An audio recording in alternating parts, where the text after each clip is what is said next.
এমন সব লোকের মধ্যে থেকে সাক্ষী নিতে হবে যাদের সাক্ষী উভয় পক্ষ পছন্দ করবে। সাক্ষীদের যখন সাক্ষী দেওয়ার জন্য ডাকা হবে তখন তারা তা অস্বীকার করবেন। আবার সাক্ষীরা যদি কয় আমার খাইয়া কয়দিন তোমার সাক্ষী দিব, এটা বলতে পারবে না। ইমানদাররা এইরকম কথা বলতে পারে। সাক্ষী দেওয়া এটা একটা সওয়াবের কাজ। কিসের কাজ? এই যে ইমানদাররা এইরকম বল, ভাই আমি ওই সাক্ষী সুখী দিতে পারবো না, এই ঝামেলার মধ্যে আমি নাই, এটা বলতে পারবে না। লেনদেনের পরিমাণ ছোট হোক কিংবা বড় হোক, কম হোক আর বেশি হোক, দিন খুন সহ লেখা রাখো, অমুক তারিখ অমুক দিন অমুক মাস অমুক বছর,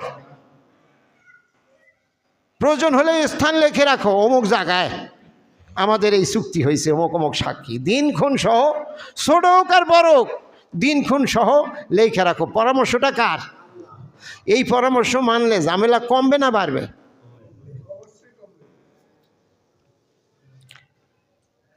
এটা আল্লাহর কাছে অধিক পছন্দনীয় এই কাজটা, এই লেনদেনটা আল্লাহ খুব পছন্দ করে। এই আমরা যে বলি আল্লাহর মোহাব্বত, আমরা বলি যে আল্লাহর মোহাব্বত অর্জন করা দরকার। মোহাব্বত তো হেনই, আপনি যখন লেনদেন করবেন তখন আল্লাহর হুকুম অনুযায়ী করবেন, তাই তো আল্লাহর মোহাব্বত। কিসের মোহাব্বত? আল্লাহর মোহাব্বত। খালি 2 রাত নফল নামাজের মধ্যেই আল্লাহর মোহাব্বত খুঁজেন, আর দিন দায় লেনদেনের সময় হেনে বুঝি মোহাব্বত নাই, অথচ আল্লাহ বলছে হেনেই মোহাব্বত।